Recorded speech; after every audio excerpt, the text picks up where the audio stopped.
and delighted to welcome Rob Dabbs and Izzy Webb from the Dorset Intelligence and Insight Service, who are going to be actually building on sort of some of the discussion that we've had, but looking at data-driven winter support for older people across an ICS. And Rob and Izzy, I can see you on screen. Welcome. I shall hand over to you. Excellent, thank you. Good afternoon, everyone. I'm Rob Dabbs, the Deputy Head of Analytics with the Dorset Intelligence and Insight Service, and my colleague... Hi, I'm Izzy Webb. I'm the Lead Business Intelligence Partner, also working with the DiiS. And I suppose the purpose of today is fairly straightforward. We want to show you the value of intelligence when it's applied with intent, empathy, and collaboration, and how that enables the system to shift care closer to the community in a way that's proactive, preventative, and measurable.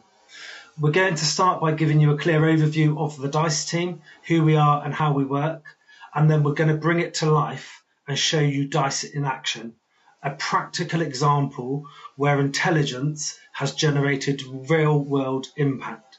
And this is the magic of DiiS, transforming data into actionable insight that genuinely changes people's lives. And we'll dive straight into an overview of the DiiS team. So what is DiiS? Obviously, as we've said, it stands for the Dorset Intelligence and Insight Service, but we're a dedicated data engineering, analytical and data science team of specialists who all work together with our partners across the entire Dorset integrated care system. We also work with our local Wessex Cancer Alliance and other organisations across the south of England to create meaningful cross-system insights and analytics. We host a lot of our outputs in a secure online platform, which brings together an array of insights and tools, enabling our teams to make the best decisions for their populations. We provide a really holistic overview of the whole Dorset population, linking and connecting data together to really drive uncovering new insights. And as I said, I'll come on to describing sort of how we do that and who we work with. So how does the DiiS do this is probably a question I think that would immediately be on your mind. Kind of, this isn't an easy thing to have done. So how do we really turn the data that we've got into that kind of actionable intelligence? It all starts with co-design. This is a really fundamental first key step for us. We work really closely with our partners, whether that be clinicians, operational managers, people from a variety of different organisations, whether that be the voluntary and community sector or local authorities. And then we really co-design it so that we can build a really strong data foundation. We move then into more of the technical, building the data and infrastructure that can host some of these reporting products. Alongside all of this, we have some really clear trust and governance procedures that allow us to be able to use the data in the ways that we do, to be able to combine it, to be able to link it together and really get that holistic overview, but using information governance as an enabler rather than where it can often become, that blocker. We've been able to really use it to help us uncover really good insights and build good tech solutions that we can use to deliver insights through a variety of products. So one of our main reporting tools is Power BI, but we will also build kind of analytical papers, PowerPoint presentations, talk about analysis. So it kind of, our product depends and fits the needs of whatever's kind of set out in that kind of co-design step.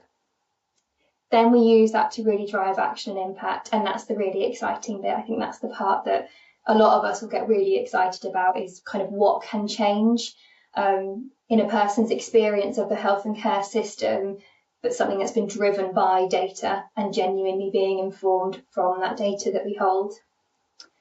I mentioned a little bit that we work right across our integrated care system. So on this slide here, you can see examples of some of the different types of organisation we'll work with. So we have 2 acute trusts in Dorset. We work across both of those.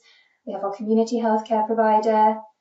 We connect together all of our primary care GP practices data, stretch across into our local authority, our ambulance service. We really are collaborating and bringing together and breaking down those organisational boundaries to connect the data, bring it all into DiiS, make it about person, and start to be able to see where the same person is touching multiple parts of the entire health and social care system. This genuinely stretches broader than the NHS, though we are an NHS hosted team.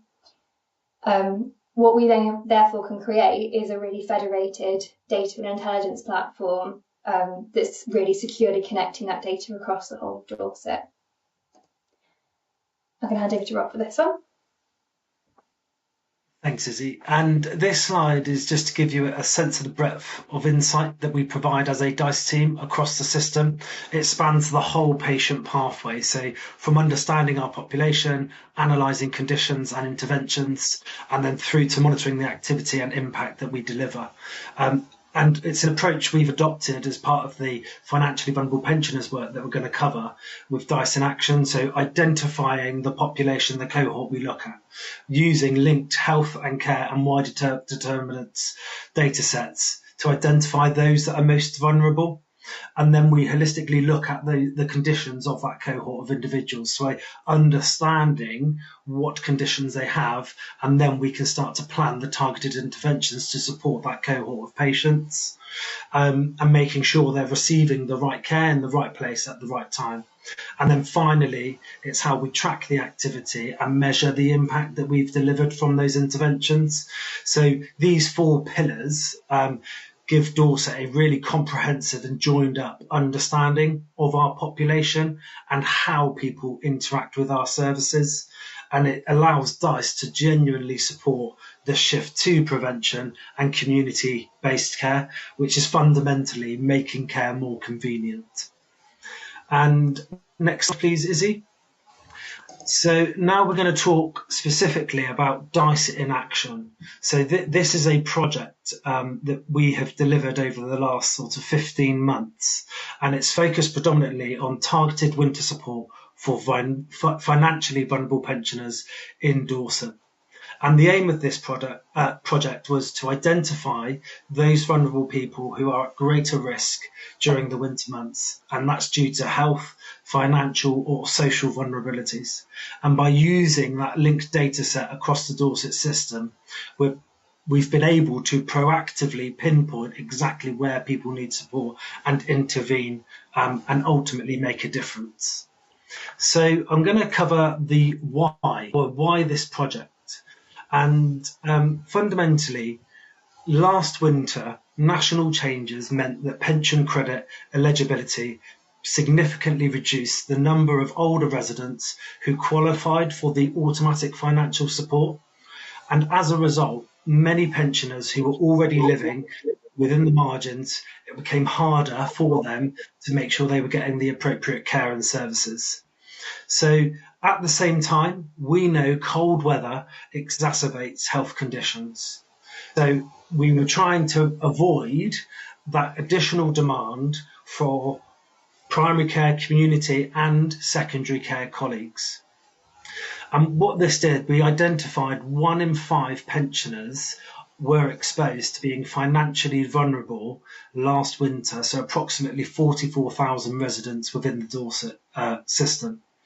And what we were trying to do is develop a targeted, intelligence-led approach so that we could proactively identify residents who required additional support. And we were trying to intervene to prevent those crises from taking place. And I'll hand back to Izzy. So I'm going to come on a little bit to describe the challenge for this project. So we started out by trying to kind of understand the risk. So what was the scale of, residents and people that maybe needed some extra support last winter. So we looked at the previous winter, so looking at 2023, and found that, as Rob was saying, about 200,000 people in Dorset would have received a winter fuel payment, and that year there was an additional cost of living payment.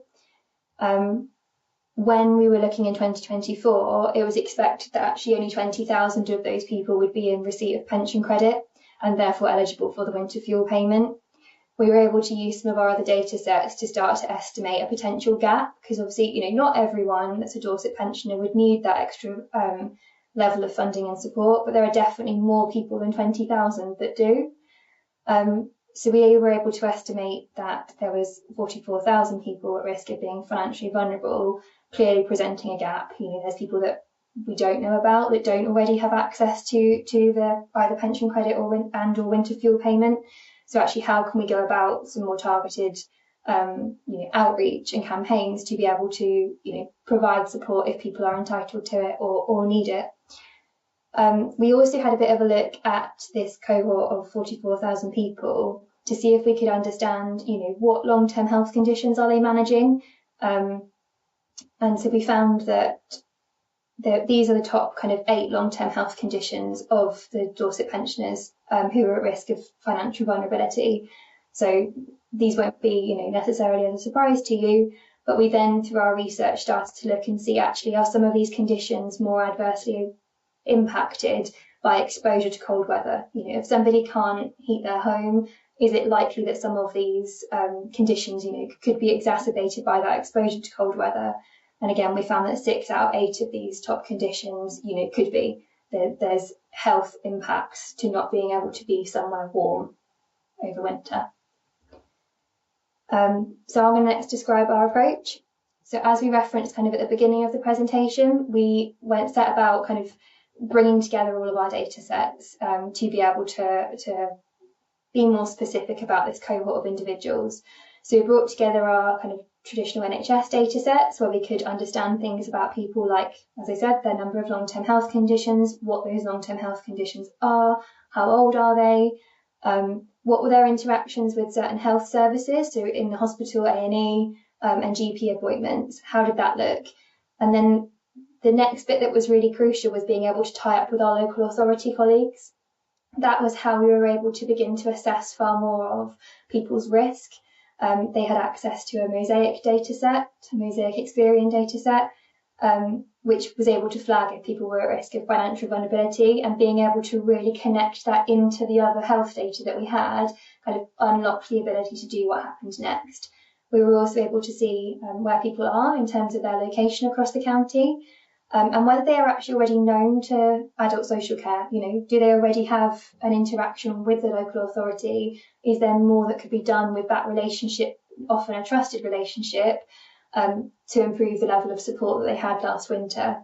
What that then led to was an ambition to be able to do some more targeted interventions in specific high-risk communities across Dorset.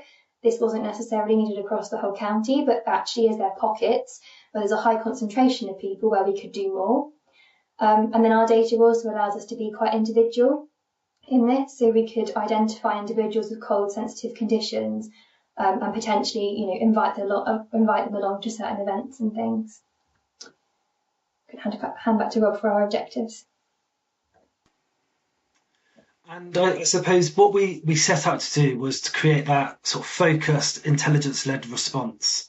And some of our key objectives were around ensuring we identify the right pensioners that are at risk, prioritising those with medical conditions that are exacerbated by the cold, and then deliver timely interventions. And I think rather than spreading support thinly, what we tried to do is use the data to pinpoint exactly where these residents were located within Dorset. And then what we did is go down further to understand where the high concentration of residents reside within the LSAs within the Dorset area. And a big part of this was about messaging, so ensuring that the collaboration and the relationships were built between each partner within the integrated care system, so that people and organisations weren't working in silos, but they were looking at this as a coordinated offer on the ground.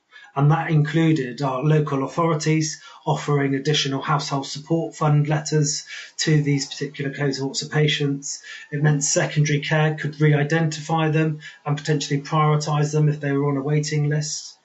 And we also had the support of the private sector as well. So, for example, Wessex Water were then being able to contact their customers and ensuring they knew that additional financial support was available to them. So it was a really collaborative effort across the whole of Dorset. And ultimately, the aim wasn't just about activity. It was about trying to demonstrate a real shift in outcomes over that winter period, and we wanted to demonstrate through the use of intelligence how targeted intervention can genuinely reduce the pressure of an already overstretched system. And I'll now hand over to Izzy, who's going to explain the how. So as I said, we connected up our data sets from across different system partners.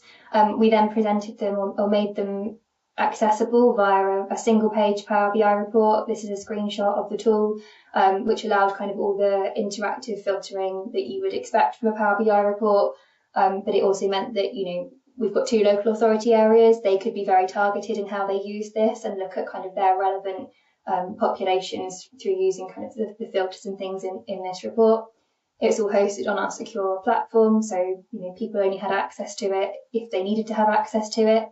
And we also delivered our insights in an accompanying analytical paper, which pulled together far more of the kind of research we'd done that I alluded to earlier on and drew out some more of the kind of themes for some deeper analysis. But this was the tool of kind of how the teams operationally could go and do more with this data. It also allowed for an element of re-identification, which, again, for the right people, that was not a functionality that everyone needed nor had. But for the right people, for example, in primary care, they could go in, I'd re-identify people that are within their GP surgery and do more of that very specific targeted outreach to known individuals at risk. When we set out the project, proposed kind of 4 main interventions or recommendations. One being that very true data-driven targeting, being able to use kind of the insights generated by DiiS to map the financial vulnerability and health conditions. The second being to encourage those collaborative efforts that Rob was describing there, where we were really engaging across different system partners, GPs, social prescribers, adult social care, all really coming together. And as I said, using that re-identification functionality in DiiS. There was also an element of actually just increasing awareness of the spaces that we have on offer across the county, for example, libraries, etc., where there's kind of warm spaces that people can go to kind of keep warm throughout the winter months. And then we also set out to potentially expand on some more remote monitoring, so utilising Internet of Things sensors. When we then come to outcomes, we didn't manage to achieve all 4 of those, but we did manage to achieve some really magic stuff. So we were able to offer that proactive outreach to a wide range of individuals. So whether that's at that individual targeted level or to specific communities, that's absolutely something that happened and continues to happen since we sort of started the project. To enable that connecting, where we've described a few times through the presentation, the connecting of services, we established a half-hourly, fortnightly meeting, which doesn't really sound like a lot when I say it like that, but actually it was pivotal to connecting people. It was a meeting that doesn't have an agenda. People could just come and describe what they were seeing from their services. So these were voluntary and community sector partners. For example, Age UK, I've sort of seen them mentioned in the chat. Our local Age UK representatives came to that meeting. Other local charity organisations, our acute trusts were represented, local authorities, the GP Alliance was represented at that meeting, and also Wessex Water, a local housing association was there. So we were really starting again to break down those organisational boundaries, and it's in those meetings that magic happened. People made connections of, well, my service is doing that over there for trying to offer that to those people. Actually, could we do something far more together? Help and Care were there too. I've seen them come up in the chat there as well. Yeah, Help and Care were also represented. So it genuinely was a meeting where people could just come together and share what they were seeing, share what was going on. And also it very quickly became apparent these people all had access to so many resources. So we created a central place where they could be hosted, whether that was energy efficiency booklets to help heat-proof your home. The scope of this really spread. And we also worked actually with the Dorset Police Service. So we were able to also include messaging around preventing fraud.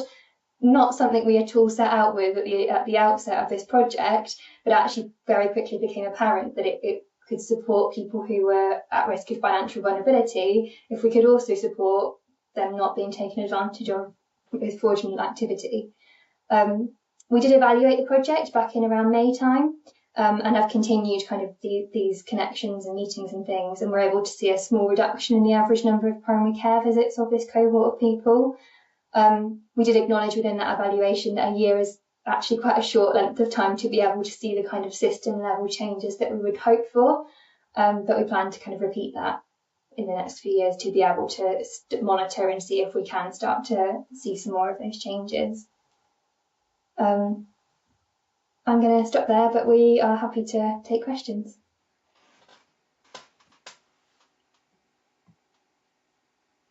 Hi, that's brilliant. Thank you very much, Rob and Izzy. Absolutely fascinating. And you can see from the chat, it's generated lots of interest and you've kept beautifully to time. So we do have time for probably a couple of questions.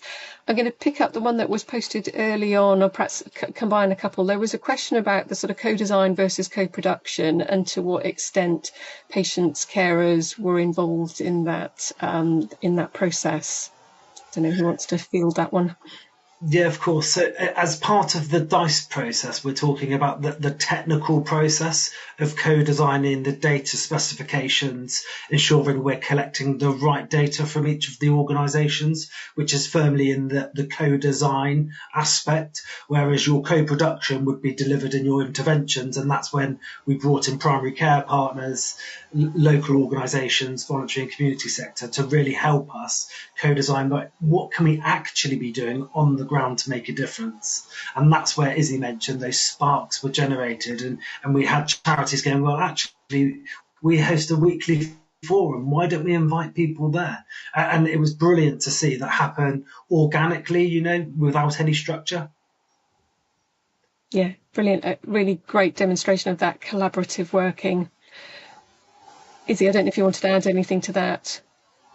I'm happy to add that, I should have said this actually in the presentation, we also did a sort of survey as part of our evaluation of our system partners, because, it's not Rob and I that are going out and actually able to talk to or having those regular interactions with patients and carers and residents and things. Actually, that's just not a routine part of our roles. We absolutely can do that, but actually there are better placed colleagues who have that as part and parcel of their roles, who are already doing that. So we sort of surveyed the partners of the group to understand how their experience had been of connecting in this way. And there were some really powerful things that came through that, of they'd actually seen, firsthand when we were able to kind of get there sooner and prevent a fall or put some support in place that meant that we were getting there that bit earlier rather than waiting for a crisis to happen, and then kind of, picking up with the health service the repercussions of that. So I think that's what I'd add. Yeah, brilliant. Thank you. We've probably got time for, I'll combine two questions. There's a question about sort of how did you assess people's risk of being financially vulnerable? And I don't know whether you can also pick up the question about whether there were people that you were missing that weren't appearing in the linked data that you had. Do you want me to go for that one, Rob? So in terms of the assessment, it was very much, we used this extra kind of data set and had a look at that. But again, it's only sometimes through when you start to use this data that you start to uncover where there might be, potential gaps, ways of doing things better. So I suppose we started with what we had, but we were then very quickly able to do, that comparison of, are these people known to health and social care services? If not, why not? And start to, again, sort of find those gaps in the data. So I'm not going to stand here and say that we caught every person that, should be perhaps recorded as having a risk of financial vulnerability, but actually through genuinely moving forward and starting to try and use some of this data in anger, I absolutely think we've improved it going forward. And I think there's just momentum that can be gained from starting. Brilliant, thanks. And Rob, was there anything that you wanted to add? Just finally, I suppose, is I'm happy to share that the DiiS generic inbox, we do have the evaluation impact report available. We have the analysis report that we initially presented to the Integrated Care Partnership Board. So we've got all of the analytical products, if you would like it, and we would be more than happy to share them. I know there was a question about data sharing as well. So Dorset, we're really fortunate that primary care all use System 1, and we've got quite a comprehensive data sharing agreement in place across all partners, which enables us to share that data securely. So yeah, I'll pop the DiiS email in the chat, and please feel free to reach out. I think that's brilliant. Clearly, we didn't get through all of the questions in the chat, and we could have spent a lot more time exploring the work, but we will have to move on. So thank you, Rob and Izzy. Really fantastic